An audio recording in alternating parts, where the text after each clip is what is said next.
2 years ago, my family and I moved to Brazil. We hadn't intended on moving to Brazil. We had intended on moving to the UK. However, my husband's visa was denied. So we had a choice. We split up the family or we moved to Brazil. And I had been attempting to learn to speak Portuguese for about 3 years prior to this. I was still very afraid to speak and to have actual conversations with people. And so for the first probably year that I lived in Brazil, I didn't speak to anybody the whole time. I literally just said all the time, I don't speak Portuguese. Eu não falo português. And that's all I said to anybody. After about a year of having no friends, having made no connections with anybody, and having made no progress with my Portuguese, I decided to throw myself to the wolves, and I started doing daily TikTok lives speaking Portuguese to Brazilians. And I got off the first, I'm getting goosebumps even talking about it. I remember getting off the first live. It was my proudest moment. I had spoken Portuguese almost the entire time. I had communicated with people in Portuguese so that they understood what I was saying. And I never thought that I would be able to learn a language, not in a million years. So to have done it finally after faltering for so long was a huge relief. And I kept doing it every day until I finally got into that comfort zone where I could say, I speak Portuguese now. That is incredibly inspiring. So now our audience is very confused because in your bio, they read that you were a financial executive, but you're in Brazil. And I know, and they're going to learn in a second, that you have something very special planned for the next stage of your life. And before we get to that, we're going to keep the audience in suspense for a moment. I'll tell you a short story. So we just got back from Italy, and I'm talking to this waitress, and I've been studying Duolingo basically for 3 weeks. And I'm like, I'm going to speak Italian, even if I can't speak shit in Italian. So I'm speaking to this barista, and I asked for a coffee, so un caffè, per favore. And I say to her, she says, Americano. And now that's an insult because Italian people don't drink Americano, they drink espresso, especially depending on the time of the day. So that's kind of an insult. You're a tourist, you want an Americano, right? So I answer correctly. I say, no, espresso. And then I continue and I say the following. Now there's a song, I don't know if you know it. It's called L'Italiano.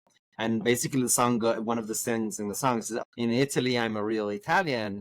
Real Italians, all the coffee is short, ristretto. So I say to her, io sono italiano, I'm Italian. Io sono italiano, italiano vero.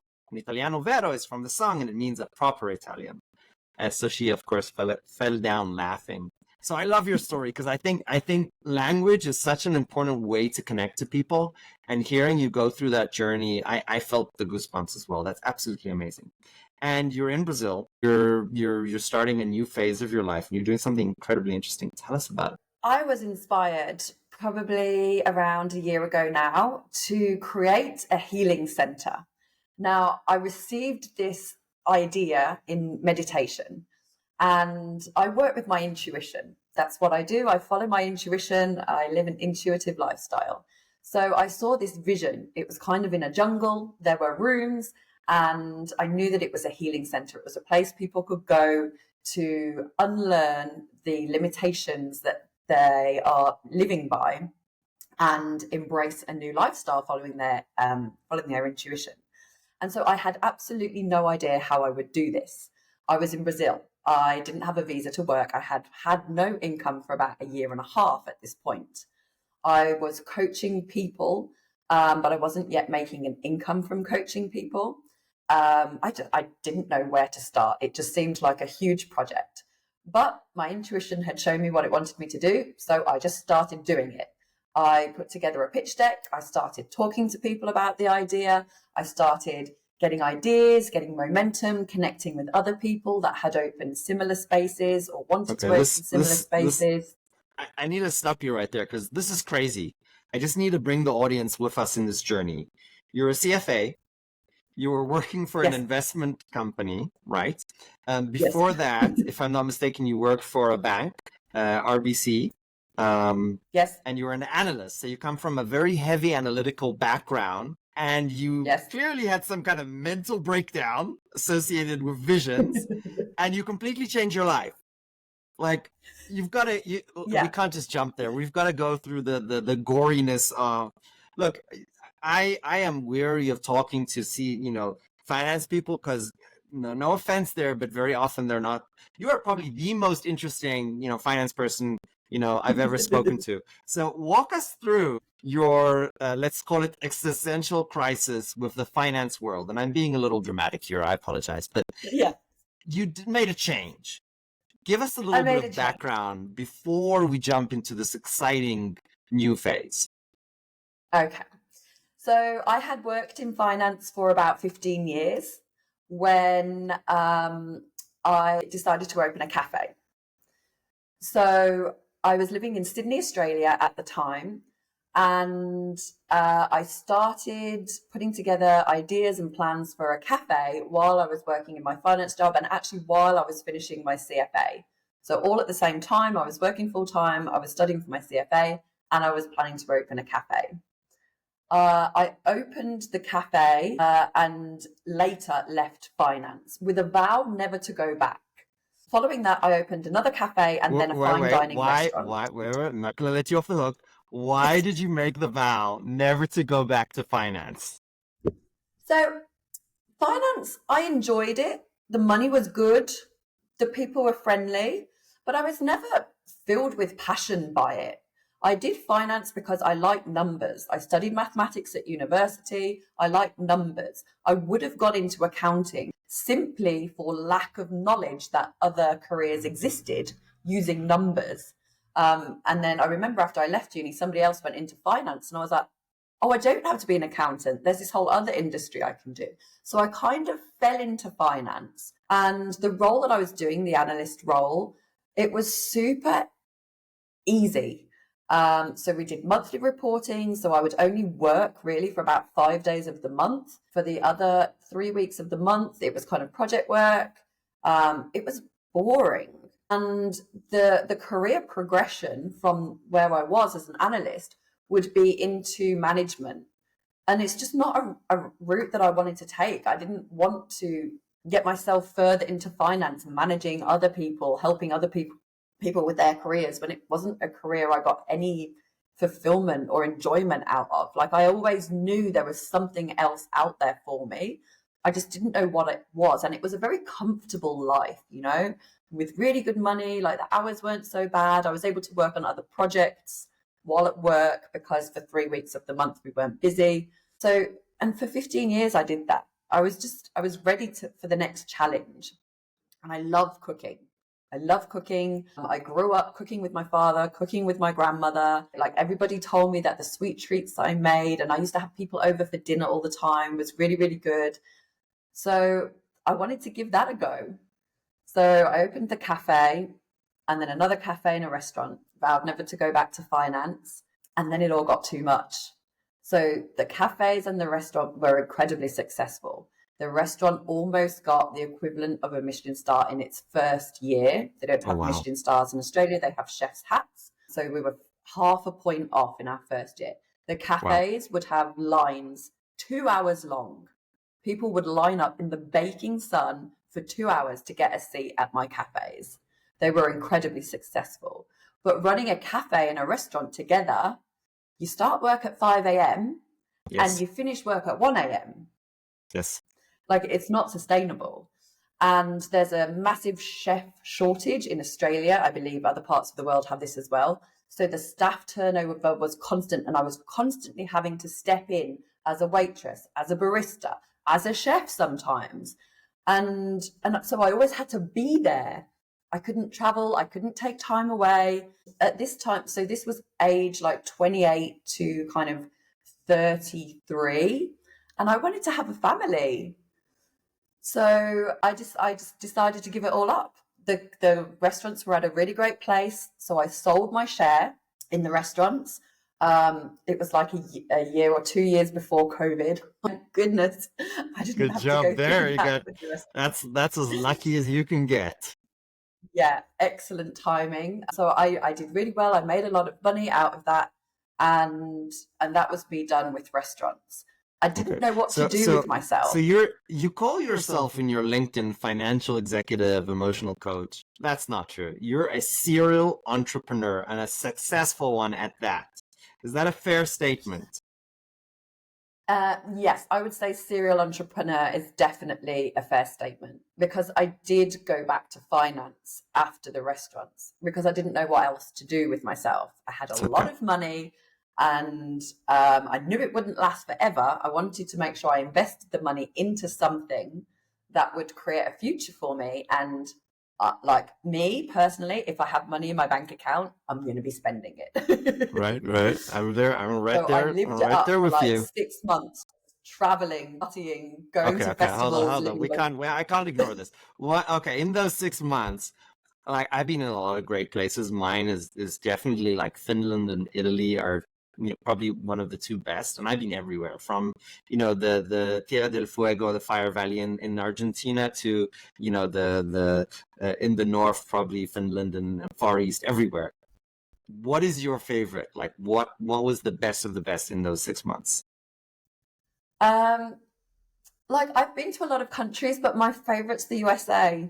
I go back there No, again and no, again and no, again. no, no I pandering to know. the I knew before I said Americans. it, you were going to be bored with the answer. Oh my God. Okay, okay, um, fine. Tell me why. Tell me why. Okay, so for so, everybody well, listening, I'm American in Colorado. Eleanor is in Brazil now, but she used to be in the UK. Why? Why America? Come on, we have such a bad rep in Europe. How did that come to be? it's the variety for me. I love being able to do anything whenever I want. I love that in the US, you can drive for an hour and a half and you can go skiing, and then you can do another hour and a half and you can go to the desert, you can go to the city, you can go to the jungle, maybe not the jungle, but like the USA has everything. And the amount of times for the cafe I needed to, because we used to run bacon festivals. This is why it got so popular. This is why people lined up for so long. Nice. And whenever I wanted to buy something, accoutrements for the bacon festival, I would have to get them from the US.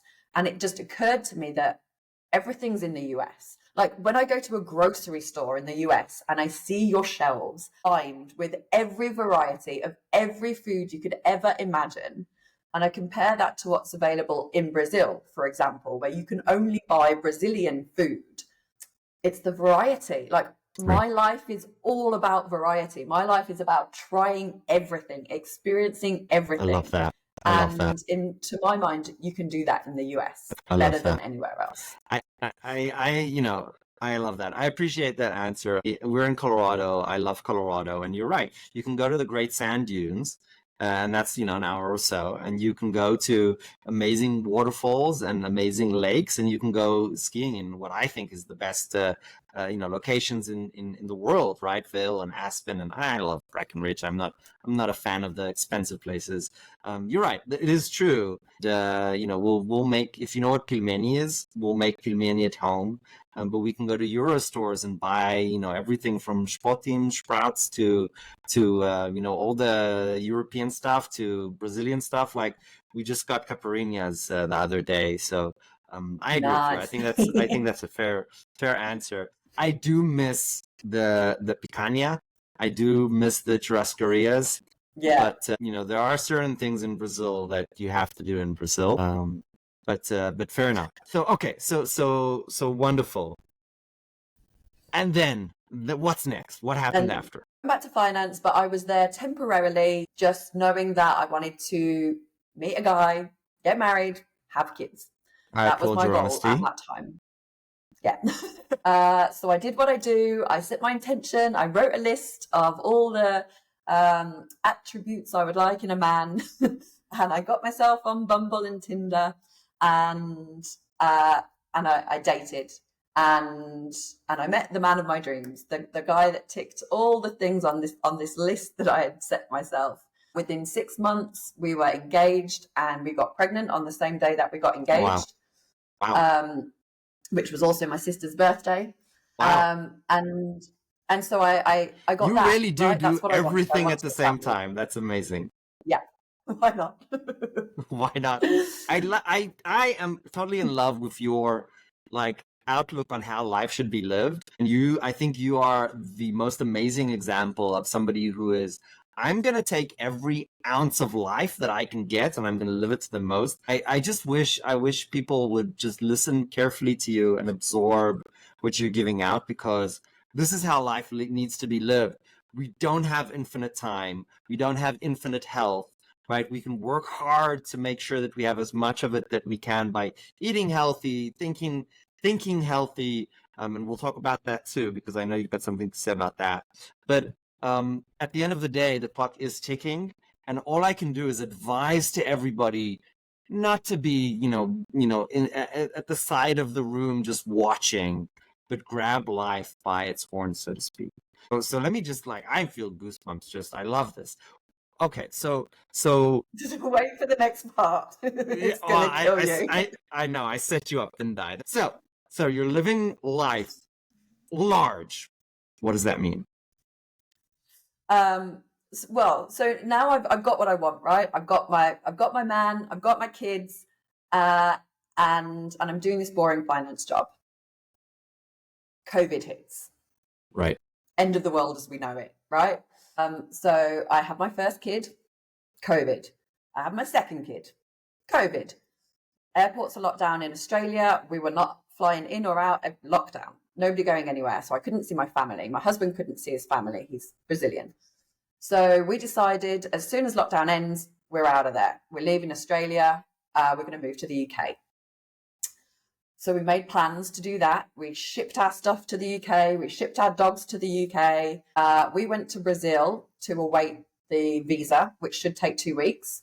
It didn't. It took 6 months. So we were stuck in Brazil for 6 months, during which time I basically burnt through all the rest of the money that I had made from the restaurants, because we were stuck with no income, and we were in a pickle.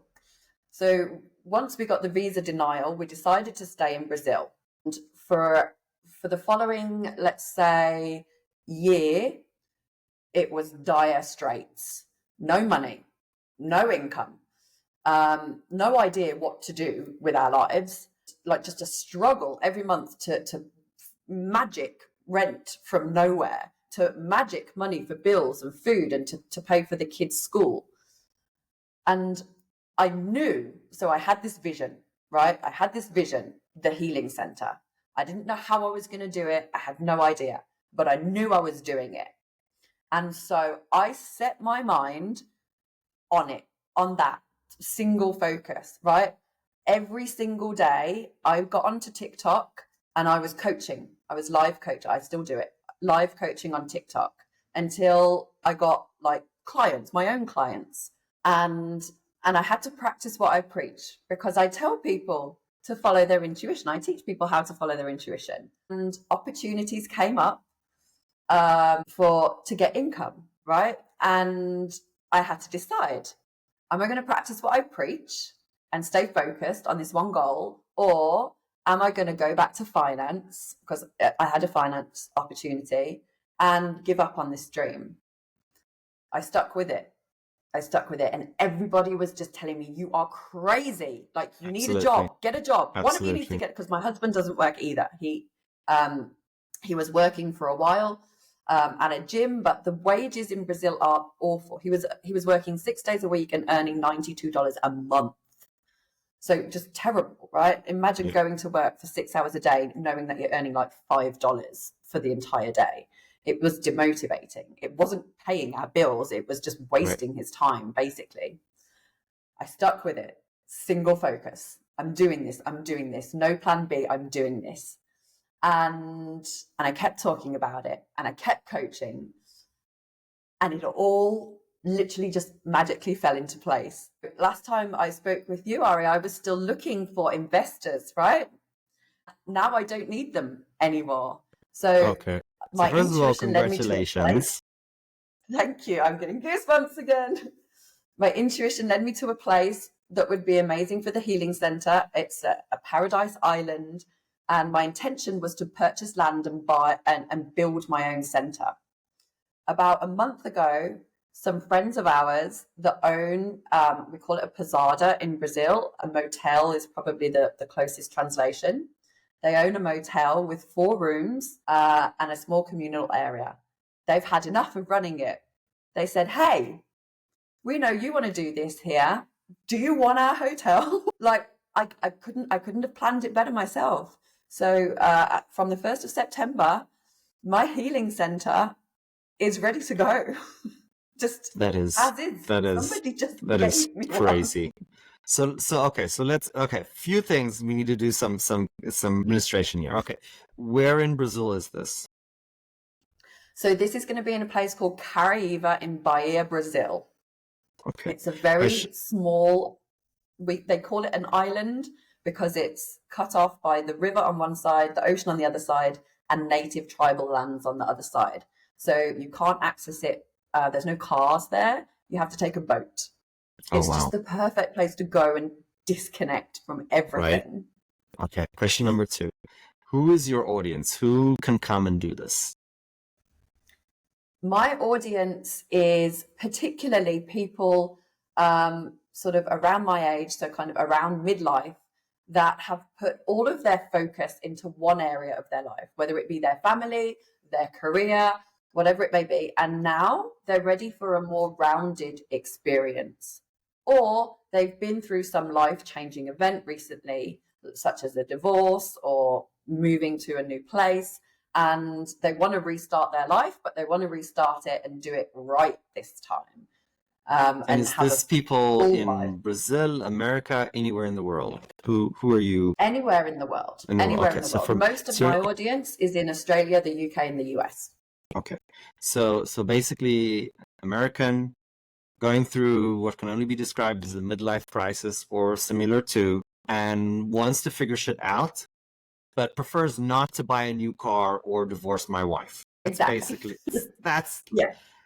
Hey, like, that's a reality, right? Let's be honest. Yeah. Or if you do want to do that, come to us first and let's see if that's the right move for you, because maybe it is. It will. I don't know if I agree with that. Maybe, but it's an expensive move, both the car and the divorce. So I would definitely say talk to Eleanor first before buying an expensive car, or the car will probably be cheaper in the long run. I apologize for saying that. Okay, so we understand who. Let's talk about the what. So clearly, I'm going through something. I want to get out. I want to rethink, and I want to refocus, and I want to find basically the second stage of my life. I want to make sure that I'm getting the most out of it, because I understand that I'm halfway to the grave, right? How do you do that? What do I expect to go through in this retreat? So the skills that I teach, there's 2 main disciplines that I work in. The first is emotional intelligence. Emotional intelligence is a very simple and important skill that people are not taught. Emotional intelligence is gaining control of your feelings in order to create your reality. And it's very simple to do, but you got to do it all the time. It's very simple. You need to feel your feelings. That's it. That's how to be emotionally intelligent. You need to feel your feelings. That's it. Most people don't do that. Most people repress their feelings, or they express their feelings, or they avoid their feelings. That is not emotionally intelligent. So that's the first part. The second part is the intuition, following your intuition. So on an experience at the Universal Healing Retreat, you will start by bringing awareness to what it is that's holding you back, bringing awareness to the limiting beliefs that are running your subconscious programming and eliminating them.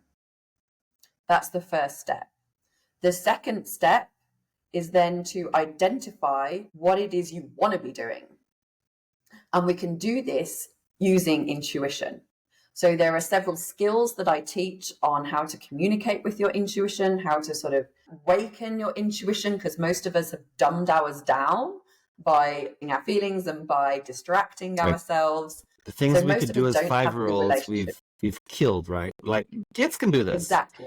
And yet adults have up to forgotten. age 5, we're good. After that, after we start school, we're done for. That's a sad So testament in itself, but that's a topic for a conversation for a different day. yeah, well, NASA did research into it in like 1967, and they proved that 95% of people have the capability of being a genius until they hit 5, and then the number steadily decreases until by the time you're 12, only 5% of people are able to become geniuses, genii, whatever it is. Yeah. So we're forcing it out of people. And I want to bring it back. So we go through a process whereby we kind of unlearn these limiting beliefs, we bring awareness, we let them go, and then we relearn what it is we want to be doing or what it is we're here to be doing. Some people think of it as finding their purpose, and then get you on that track, get you started with that. And that is where my experience, crazy experience, work experience from all over the place comes into play. Because what my goal through these retreats is not to give people a tool and be like, hey, okay, now go away, create your dream life. No, I want to give you the tools and then I want to get you started.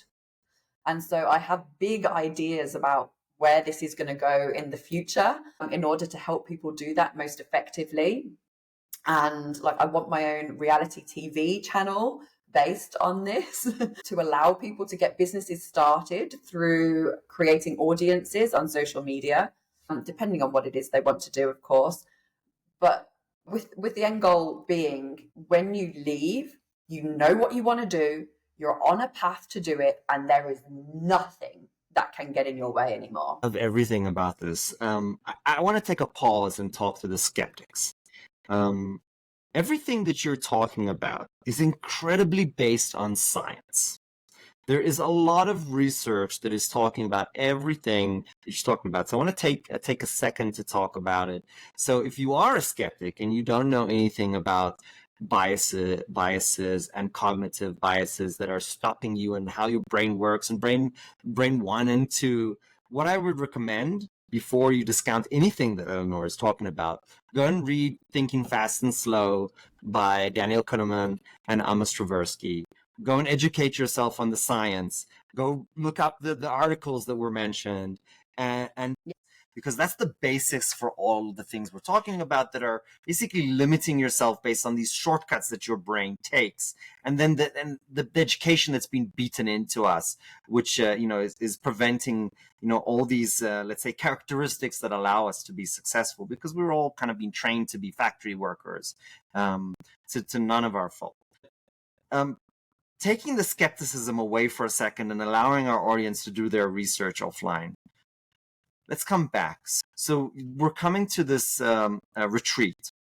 We're not learning tools. We're practicing how to experience our feelings. We're practicing how to build the self-awareness to learn from our mistakes and to become better, and putting ourselves on a journey towards something that is very defined. We know where we want to go, and we're on the path to achieving. Is that a good? Did I get it? Okay, wonderful. Nailed it. I nailed it. Okay, so I got to tell you, I don't know what the statistics are. I haven't researched this, but I feel like every single person that I know that hits 40, 41, 42, sometimes before, they go through some version of realization that, they're halfway through, right? Their proverbial midlife crisis. And I think that this is such an amazing thing, right? To be able to in a structured way, based on science, to really choose what is the next part of your life. Yeah. How powerful is that? Simply to choose. People are allowing the most important choices in their life to be out of their hands, which is ridiculous. Like, why would we agree to that? We burden ourselves with obligation. We do stuff because we think we have to. And we do things only because we think we have to. Like, most people work for money, right? You go looking for a job and you look, what's going to pay me the most that I can do? Why are we not looking for a job that we want to do? We don't. Okay, so every single decision in life is like this. That's right. But here's what our parents tell us, right? Like, you don't need to love your job. You need to make a living, have a family. And, if you're angry or upset, like, push that far down. And, nobody's life is perfect. And to quote Zootopia, I don't know if you saw the kids movie, it's like, the two rabbits are talking amongst themselves about how to be happy. And then they say, oh, we settled hard. That's the secret in being happy, to settle. But you're, that's what we've been taught, right? You settle for a partner, right? You settle for work, like your boss is probably going to be, not the best, but, it pays the salary, it's what we are taught. But you're saying there's an alternative. Okay, so going back to the skeptics, tell me about the success. So clearly you're a success story. I mean, clearly you've lived through this. But tell us about other people that have gone through a similar journey, because you came to this realization not from nowhere, right? You've helped other people through the TikToks. Give us a little bit more context to what this actually looks like. What will be the experience, not during the retreat, but after? What happens? Okay, so I've got a great example. One of my first ever live coaching clients. So she was attending my live coaching sessions on TikTok, and she had just finished school. She lived in Africa in a very poor area. And when she first heard about my retreats, because I was talking about them, she said, I want to come. I need to be there. I need to be there with you. I'm going to figure it out. So I said, okay, great. Here's what to do. You need to consult with your intuition on how you're going to do that. So I gave her some tools on how to do that, and I sent her away. She came back the next day and she said, okay, I spoke to my intuition. I'm starting a business. I'm going to borrow my aunt's deep fat fryer, and I'm going to cook chips, and I'm going to sell them at my old school. And the following week, she came back. She said, right, I've got the fryer. I've got the products. I'm ready to go. I'm starting on Monday. She started on Monday. She came back another week later, so 2 weeks after she had the idea, and she said, I've already made back enough money to buy my own air fryer. And she said, we're having problems though. The electricity keeps going out. When the electricity goes out, I can't cook my chips. So we had another little coaching session. I said, speak with your intuition. Let's see what we can do here. So she did that, and she's like, okay, I know what I'm going to do. I'm going to create some pre-cooked foods. And so when the electricity goes out, I'm going to be the only one selling, because everybody else has to shut down. I've got pre-cooked foods. I'm going to be the only one selling. She came back another week or two later. I love that. She's like, I am killing it. I am making money. I am so happy. That is absolutely amazing. I love that so much. So she turned her problem into a competitive advantage. That's amazing. Right? That's simply by your intuition. That is absolutely amazing. This is the thing. When you're communicating with your intuition, you don't need to invest time and logic and research into your answers. You ask your intuition, you get an answer, and you do it. And it's going to be the best solution that there is for you at that time, without any thought or any time delay. People don't do this. Yeah, it's funny. Almost every interview I have, it's like, but hold on, what you're saying is so important, and nobody's doing this. Like, nobody gets it. And it's like almost every time. We're not taught this stuff. No. We're taught to be factory workers. It's a thing. Mm-hmm. But MBAs are not doing a much better job. I'm MBA educated, and I'm not gonna talk bad things about my university, but higher education is not solving this problem either, unfortunately. Although they are teaching a lot of the science that does relate to what we're talking about today, but it's just the science part of it. Okay, Eleanor, you are an absolute delight. We have to have you back, because I feel like I've written down so many notes of things that we need to talk about, but we just don't have the time today. So let's do this. I'm going to ask you one thing, and that will be the last thing. If you had to give one last gift to our audience, one piece of advice beyond coming to your retreat, and I'm going to say definitely do that. I need to convince my wife how we come and visit you in Brazil, because that is going to be amazing. I'm expecting you. But one piece of advice, right, free of charge, beyond come to my workshop, what would it be? Best advice I can give you to change your life is to feel your feelings.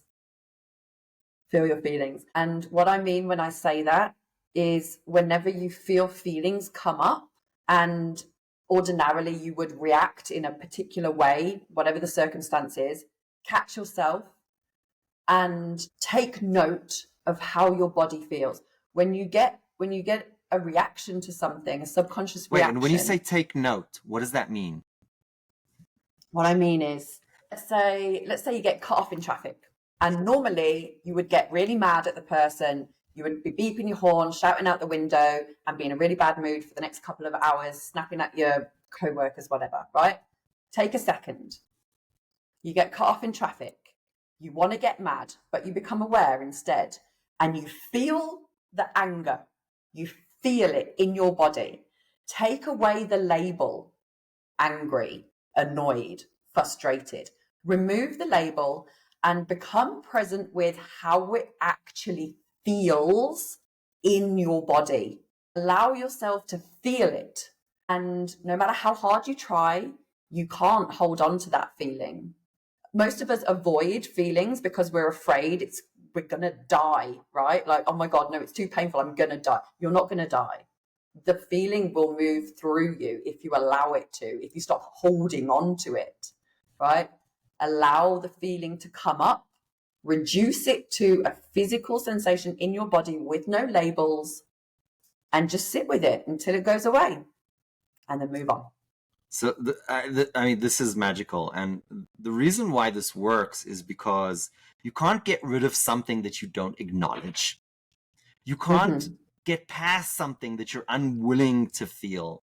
And what happens is, and I use a similar technique by calling something out and saying, wait, hold on, let's take a moment to see where we are and what is happening. Because only when you acknowledge something, only when you accept it, then you're able to understand if you want it or don't want it. So it's such an incredibly powerful technique, what you've just described. And there is ample science behind it. So I would advise people to go and understand the science working behind here. But it's so simple. Take a moment, right? That's what you're saying. Take a moment. Yeah. Become the very, observer. very powerful. Very, very powerful. And the second part of this that is incredibly powerful is this idea of self-awareness. And I would honestly say the same. I would say that the biggest gift that I could give somebody is self-awareness, is to be able to understand what you're going through, what you're feeling, what are you good and bad and uglies, and just to accept them, because that is part of your journey to get to where you want to go. And I feel like people who don't have self-awareness, they just stay in the same place. And then people who have self-awareness, they're on this infinite journey towards wherever they want. Eleanor, 100%. You are an absolute delight. We're definitely going to have you back. This has been wonderful. Just give us one last thing. What's the website? How do we find you? So at the moment, there's no website. I'm on social media. So I'm on TikTok. It's my name, Eleanor_Meireles, and same on Instagram. Wonderful. We'll put the links to the Instagram and TikToks in the post. But otherwise, Eleanor, thank you so much. What an absolute delight. And I feel like the next session has to be in Brazil, where we interview you on site. Like that's the thing. That's going to be the next one. Give me 2 months. I'll be there. There you go. Well, Eleanor, thank you so much. What a delight, and have a wonderful rest of your day. And I'll separate with saying obrigado. Ciao, obrigado.